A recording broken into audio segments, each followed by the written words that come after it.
নেপালের হিমালয় থেকে নেমে আসা ভয়াল ভেতকুশি নদীতে আকস্মিক বন্যা এবং তছনছ বিস্তীর্ণ এলাকা। কিন্তু এমন এক সংকটময় মুহূর্তে একাধিক শক্তিশালী রাষ্ট্রের সরাসরি রেস্কিউ মিশন ও উদ্ধারকারী দল পাঠানোর প্রস্তাব হুট করেই ফিরিয়ে দিল কাঠমান্ডু। কেন এই বিশাল সিদ্ধান্ত? নেপাল কি একা সামলাতে পারবে এই বিপর্যয়? কিভাবে আজকের অনুসন্ধানে উন্মোচিত হচ্ছে আন্তর্জাতিক সাহায্য ফিরিয়ে দেওয়ার পেছনের আসল কূটনৈতিক সামরিক হিসাব। সমলা নিউজের বিশেষ বিশ্লেষণে বিস্তারিত। আসল ঘটনা কি ঘটছে?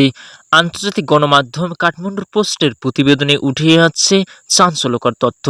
ভেতকুশি নদীর সাম্প্রতিক প্রলয়ঙ্করী আকস্মিক বন্যার পর ক্ষতিগ্রস্ত এলাকায় দ্রুত উদ্ধার অভিযান চালাতে বেশ কয়েকটি বন্ধুরাষ্ট্র তাদের বিশেষজ্ঞ অনুসন্ধান ও রেস্কিউ টিম পাঠানোর আনুষ্ঠানিক প্রস্তাব দিয়েছিল।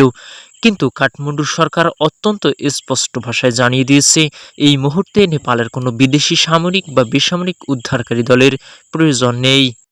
তো কেন সাহায্য ফিরিয়ে নেওয়া হলো? এর পেছনে প্রধান দুটি কারণ চিহ্নিত করে বিশ্লেষক মহল। প্রথমত, আত্মবিশ্বাস ও সক্ষমতা।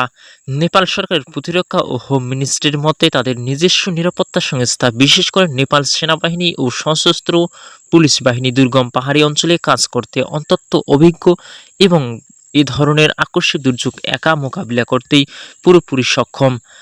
দ্বিতীয়ত, ভূরাজনৈতিক সংবেদনশীলতা। ভেতকুশি নদীটি চীন নেপাল সীমান্ত সংলগ্ন কৌশলগতভাবে অত্যন্ত স্পর্শকাতর এলাকায় অবস্থিত। সেখানে বড় কোনো বিদেশি শক্তির সরাসরি উপস্থিতি ভূরাজনৈতিক জটিলতা তৈরি করতে পারে বলেই কাঠমান্ডু কূটনৈতিক সতর্কতা অবলম্বন করে। তাহলে কিভাবে পরিস্থিতি সামাল দিচ্ছে নেপাল? বিদেশি সরঞ্জাম বা লোকবল প্রত্যাখ্যান করলেও নেপাল সরকার নিজেদের অভ্যন্তরীণ সর্বোচ্চ শক্তি মাঠে নামিয়েছে। নেপাল সেনাবাহিনীর special commando unit, drone monitoring এবং নিজস্ব এয়ার সার্ভিস ব্যবহার করে ভেতকুশি নদীর অববাহিকায় নির্বিচ্ছিন্ন অনুসন্ধান চালিয়ে যাওয়া হচ্ছে।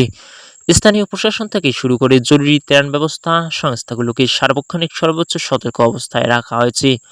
আন্তর্জাতিক সাহায্য না নিয়ে নিজেদের দক্ষতায় এই বিপর্যয় কতটা কাটিয়ে উঠতে পারে নেপাল, এখন আন্তর্জাতিক মহলের নজর সেদিকেই।